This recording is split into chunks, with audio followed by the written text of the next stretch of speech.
नमस्कार दोस्तों, जीके संसार में आप सभी का स्वागत है। भारत में कौन क्या है 2022 हम सब डिस्कस करने वाले हैं। और इस वीडियो में हम जो भी डेटा को कवर कर रहे हैं वो 30 सितंबर 2022 तक अपडेटेड डेटा है, जो कि आपके सभी प्रतियोगी परीक्षाओं में काम आने वाला है। तो आप इस वीडियो को बिना स्किप के एंड देखिएगा और इसका पीडीएफ के लिए आप टेलीग्राम चैनल को ज्वाइन कीजिएगा, जिसका लिंक आपको नीचे डिस्क्रिप्शन बॉक्स में मिल जाएगा। तो चलिए बिना देर के सेशन को स्टार्ट करते हैं और देखते हैं कौन कौन सी डेटा है, भारत में कौन क्या है जो हमारे परीक्षा दृष्टि से महत्वपूर्ण है। तो सबसे पहले हम बात करते हैं राष्ट्रपति की। वर्तमान में भारत के राष्ट्रपति कौन है? श्रीमती द्रौपदी मुर्मू। और ये भारत की दूसरी महिला राष्ट्रपति हैं और भारत की पहली आदिवासी महिला राष्ट्रपति जो है द्रौपदी मुर्मू है। ठीक है, और सबसे कम उम्र की राष्ट्रपति बनने का भी गौरव इन्हीं को प्राप्त है। क्लियर? चलिए, और अगर देखा जाए तो कितने नंबर की हैं? 15वीं राष्ट्रपति बनी है भारत की।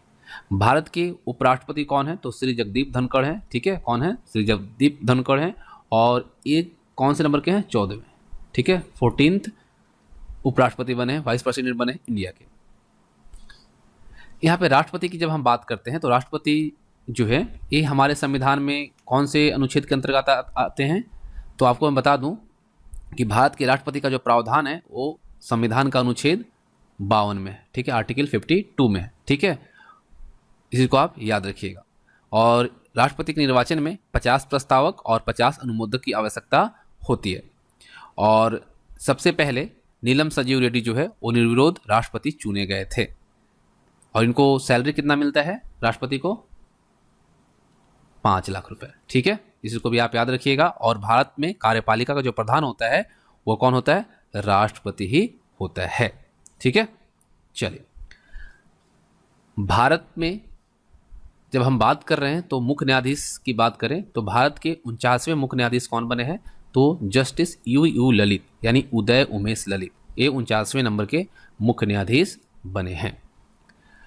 वर्तमान में भारत के प्रधानमंत्री कौन है? तो आप सब जानते हैं श्री नरेंद्र दामोदर दास मोदी जो है हमारे देश के वर्तमान में प्रधानमंत्री हैं और नीति आयोग के अध्यक्ष भी हैं। ठीक है, इसी को भी आप याद रखिएगा। भारत के गृह मंत्री कौन है? तो श्री अमित शाह हैं। और इनके पास एक और याद रखिएगा, सहकारिता। ठीक है, भारत के सहकारिता मंत्री कौन है? तो हैं श्री अमित शाह। भारत के रक्षा मंत्री कौन है? तो है श्री राजनाथ सिंह। भारत के रक्षा मंत्री कौन है? श्री राजनाथ सिंह। इस तरह से भी आप याद रख सकते हैं। रक्षा, तो रक्षा का जो शुरुआत अक्षर है वो र है और राजनाथ का र। ठीक है, र से याद रख सकते हैं। र से रक्षा और र से कौन? राजनाथ। ठीक है, भारत की वित्त मंत्री कौन है? तो यह श्रीमती निर्मला सीतारमण। और भारत की पहली महिला पूर्णकालिक वित्त मंत्री का जो अगर बनने का गौरव प्राप्त है तो वही इन्हीं है। ठीक है, निर्मला सीतारमण को, इसी को याद रखिए। भारत की पहली महिला जो कि पूर्णकालिक वित्त मंत्री बनी है वह निर्मला सीतारमण। भारत के शिक्षा मंत्री कौन है? तो है श्री धर्मेंद्र प्रधान। भारत के रेल मंत्री कौन है? श्री अश्विनी वैष्णव। भारत के कानून मंत्री कौन है? श्री किरण रिजिजू। और नीति आयोग के नए उपाध्यक्ष कौन बने हैं? तो ये बने सुमन कुमार बेरी। और अध्यक्ष कौन होते हैं? अध्यक्ष आप सब जानते हैं, अध्यक्ष जो होते हैं वो कौन होते हैं? प्रधानमंत्री होते हैं। ठीक है, नीति आयोग के नए सीईओ कौन बने हैं? तो ये बने हैं परमेश्वरन अय्यर। ठीक है, परमेश्वरन अय्यर जो है नए सीईओ बने हैं, अमिताभ कांत के स्थान पे आए। गुप्तचर ब्यूरो जिसे हम बोलते हैं आईबी, इसके नए प्रमुख कौन बने हैं? तो तपन कुमार डेका बने। आपको मैं बता दूं कि ये जो है तपन कुमार डेका ये 1988 बैच के आईपीएस हैं, 1988 बैच के आईपीएस हैं। और हम लोगों ने जो देखा नीति आयोग के नए सीईओ जो बने हैं परमेश्वरन अय्यर, इनकी नियुक्ति जो हुई है 2 साल के लिए हुई है। इसके नए निदेशक कौन बने हैं? सामंत गोयल। ठीक है, राष्ट्रीय जांच एजेंसी एनआईए, अभी आप देख रहे हैं पीएफआई पे तबातोड़ जो रेड हुआ है ये एनआईए के द्वारा ही किया गया। और इसके नए महानिदेशक जो बने हैं ये बने हैं दिनकर गुप्ता। ठीक है, कौन बने हैं? दिनकर गुप्ता। प्रेस काउंसिल के नए अध्यक्ष कौन बने हैं? तो ये बने हैं न्यायमूर्ति रंजना देसाई।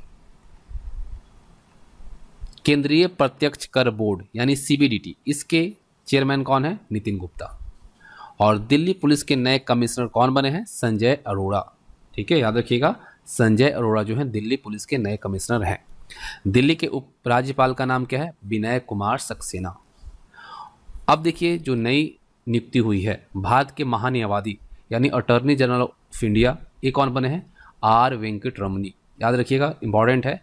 और इनकी नियुक्ति जो है 3 वर्षों के लिए किया गया है। और जो वर्तमान में अभी जो हैं वेणुगोपाल, ठीक है, के वेणुगोपाल, ये आगे अपना टर्म को पूरा करने से मना कर दिया है। इससे पहले अप्रोच किया गया था मुकुल रोहतगी को, उन्होंने 25 सितंबर को क्या किया, मना कर दिया कि मैं नहीं बनूंगा। उसके बाद आर वेंकट रमनी को भारत का नया महान्यायवादी नियुक्त किया गया है और इनका जो कार्यकाल है वह 1 अक्टूबर 2022 से शुरू होगा, जो कि 3 वर्षों के लिए होगा, 3 साल के लिए होगा। ठीक है, चलिए आगे देखते हैं। अगला आता है सॉलिसिटर जनरल ऑफ इंडिया कौन है? तो है तुषार मेहता। ठीक है, सॉलिसिटर जनरल की बात करें तो कौन है? तुषार मेहता। देखिए, महान्यायवादी की जब हम बात कर रहे हैं यानी अटॉर्नी जनरल की बात कर रहे हैं तो हमारा जो संविधान है उसके 76वें आर्टिकल में यानी कि अनुच्छेद 76 में भारत के महान्यायवादी के पद का वर्णन है। और महान्यायवादी की जो नियुक्ति है वो किसके द्वारा किया जाता है? राष्ट्रपति के द्वारा। ठीक है, किसके द्वारा? राष्ट्रपति के द्वारा। और महान्यायवादी जो है वो भारत सरकार का सर्वप्रथम विधि अधिकारी होता है, जिसको भी आप याद रखिएगा। भारत का जो महान्यायवादी होता है वो किसी भी सदन या उसकी समिति में बोल सकता है, लेकिन उसे मत देने का अधिकार नहीं है। ठीक है, और भारत सरकार से संबंधित मामलों को लेकर उच्चतम न्यायालय में भारत सरकार की ओर जो भारत सरकार का जो पक्ष रखता है वो कौन रखता है? महान्यायवादी। ठीक है, महान्यायवादी जो है वो भारत के राज्य क्षेत्र में सभी न्यायालयों में सुनवाई का अधिकार प्राप्त है। और महान्यायवादी राष्ट्रपति के इच्छा तक पद पे रह सकते हैं। ठीक है, जब उन्हें हटाना हो राष्ट्रपति हटा सकते हैं, लेकिन यहाँ इनकी जो नियुक्ति हुई है वो 3 वर्षों के लिए की गई है। राष्ट्रीय हरित क्रांति न्यायाधिकरण, जिसे बोलते हैं एनजीटी, नेशनल ग्रीन ट्रिब्यूनल जो है, इसके अध्यक्ष कौन है? न्यायमूर्ति आदर्श कुमार गोयल। राज्यसभा के नए सभापति, तो आप जानते हैं कि सभापति जो होते हैं वो होते हैं कौन? उपराष्ट्रपति। और इस तरह से जगदीप धनखड़ जो हैं वो राज्यसभा में नए सभापति हैं। राज्यसभा में उपसभापति कौन है? तो ये है श्री हरिवंश नारायण सिंह। ठीक है, कौन है? श्री हरिवंश नारायण सिंह। राज्यसभा में नेता विपक्ष कौन है? तो यह मल्लिका अर्जुन खड़गे। मल्लिका अर्जुन खड़गे जो है राज्यसभा में नेता विपक्ष हैं। राज्यसभा में सत्ता पक्ष के नेता कौन है भाई? तो यह है श्री पीयूष गोयल। वर्तमान में लोकसभा अध्यक्ष कौन है? ओम बिरला। आप कमेंट करके बताइएगा कि कितने नंबर के हैं। ठीक है, कितने नंबर के हैं? 15, 16 या फिर 17? आप कमेंट करके बताइएगा। एक और ले लीजिए 14। हमारे देश के जो लोकसभा स्पीकर हैं ओम बिरला, ये कितने नंबर के हैं? 14, 15, 16, 17। ठीक है, आप कमेंट करके बताएंगे। लोकसभा महासचिव कौन है? श्री उत्पल कुमार सिंह। कौन है? श्री उत्पल कुमार सिंह। इस चीज को आप याद रखिएगा। ठीक है, और संसद टीवी के क्या है? इनको सीईओ भी बनाया गया है। लोकसभा में नेता विपक्ष कौन है? तो है श्री अधीर रंजन चौधरी। मुख्य चुनाव आयुक्त कौन है? तो है राजीव कुमार, और ये 25वें चुनाव आयुक्त हैं, मुख्य चुनाव आयुक्त। ठीक है, नियंत्रक एवं महालेखा परीक्षक, जिसे हम सीएजी बोलते हैं, ये कौन है? तो गिरीश चंद्र मुर्मू। और गिरीश चंद्र मुर्मू आप सब जानते हैं कि जब JNK यानी जम्मू एंड कश्मीर जब अलग यूटी बना, कब? 31 अक्टूबर 2019 को, तब पहले लेफ्टिनेंट गवर्नर जो बने थे, उपराज्यपाल जो बने थे, गिरीश चंद्र मुर्मू ही बने थे। ठीक है, सीएजी की बात करें तो नियंत्रक महालेखा परीक्षक की जो नियुक्ति है वो किसके द्वारा की जाती है? राष्ट्रपति के द्वारा किया जाता है। और इसका प्रावधान जो है अनुच्छेद 148 में है।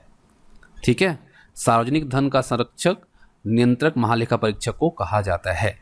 और आपको इससे जुड़े और कुछ फैक्टों में बता दूं कि नियंत्रक महालेखा परीक्षक की जो पदावधि है वह 6 साल होती है या फिर 65 वर्ष उम्र तक। जो पहले पूरा हो जाए वो यहाँ पे इंप्लीमेंट होगा, लागू होगा। और नियंत्रक महालेखा परीक्षक अपना त्याग पत्र किसे देगा? राष्ट्रपति को। ठीक है, क्लियर? चलिए आगे बात करते हैं और अगला प्रश्न देखते हैं। महालेखा नियंत्रक कौन है? देखिए, नियंत्रक एक महालेखा परीक्षक सीएजी जो है वो तो है गिरीश चंद्र मुर्मू, लेकिन महालेखा नियंत्रक जो है वो कौन है? सोनाली सिंह। अब आता है भारत का सीडीएस। भारत के नए सीडीएस कौन बने हैं? तो ये बने हैं lieutenant general retired Anil Chauhan. ठीक है, 2021 में ये रिटायर हुए हैं और इनको वरीयता क्रम में देखकर भारत सरकार ने अनिल चौहान को भारत का दूसरा CDS नियुक्त किया है। पहले CDS जो थे आप सब जानते हैं कौन थे, बिपिन रावत।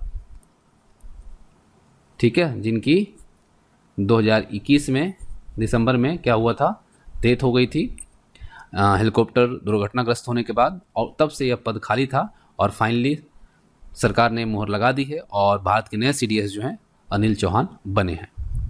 वायुसेना अध्यक्ष कौन है, VR चौधरी, और 27वें वायुसेना अध्यक्ष हैं। थल सेना अध्यक्ष कौन है, मनोज पांडे। ठीक है, कौन है, मनोज पांडे। ठीक है, इस चीज़ को आप याद रखिए, मनोज पांडे जो हैं यह थल सेना अध्यक्ष हैं और 29वें नंबर के हैं। नौसेना अध्यक्ष कौन है, R हरि कुमार, 25वें। भारत के गृह सचिव कौन है, अजय कुमार भल्ला। ठीक है, और भारत के राष्ट्रीय सुरक्षा सलाहकार जिसे हम बोलते हैं NSA, ये कौन है, अजित डोभाल।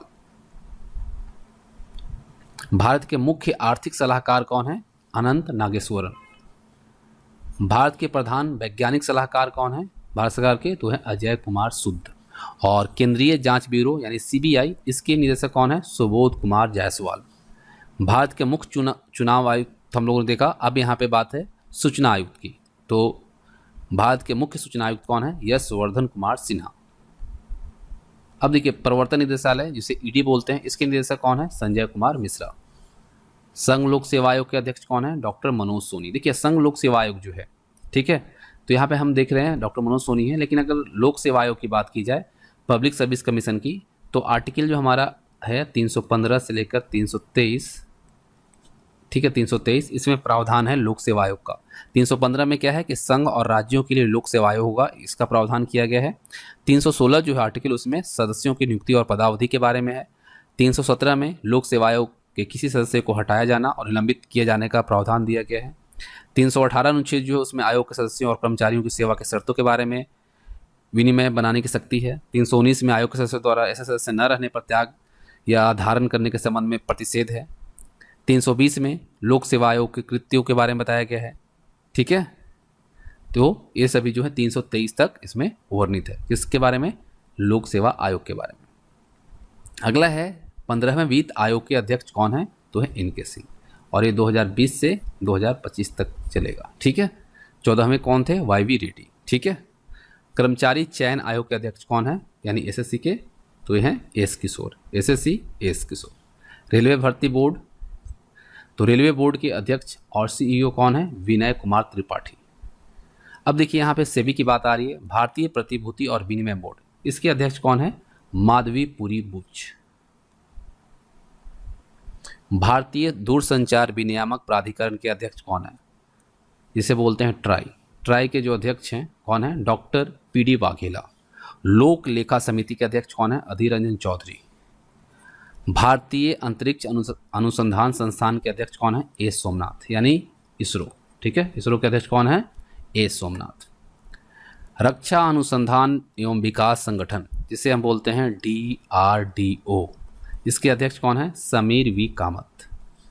और रक्षा मंत्री के वैज्ञानिक सलाहकार कौन बने हैं, डॉक्टर G सतीश रेड्डी, और यही पहले थे DRDO के अध्यक्ष, लेकिन अभी क्या हो गए हैं, रक्षा मंत्री के वैज्ञानिक सलाहकार बनाए गए हैं। विक्रम साराभाई अंतरिक्ष केंद्र के निदेशक कौन है, तो है डॉक्टर उन्नीकृष्णन नायर। भारतीय रिजर्व बैंक के गवर्नर कौन है, शक्तिकांत दास। भारतीय स्टेट बैंक के अध्यक्ष कौन है, दिनेश कुमार खारा। वहीं नेशनल स्टॉक एक्सचेंज की बात करें, यानी NSE, जो कहाँ पे है, मुंबई में, इसके अध्यक्ष कौन है, गिरीश चंद्र चतुर्वेदी। बॉम्बे स्टॉक एक्सचेंज के अध्यक्ष कौन है, SS मुंद्रा। और खादी ग्रामोद्योग के नए अध्यक्ष कौन बने हैं, मनोज कुमार। अब देखिए नेशनल स्टॉक एक्सचेंज है ना, नेशनल स्टॉक एक्सचेंज जो है, इसके नए CEO कौन बने हैं, तो ये बने हैं आशीष कुमार चौहान।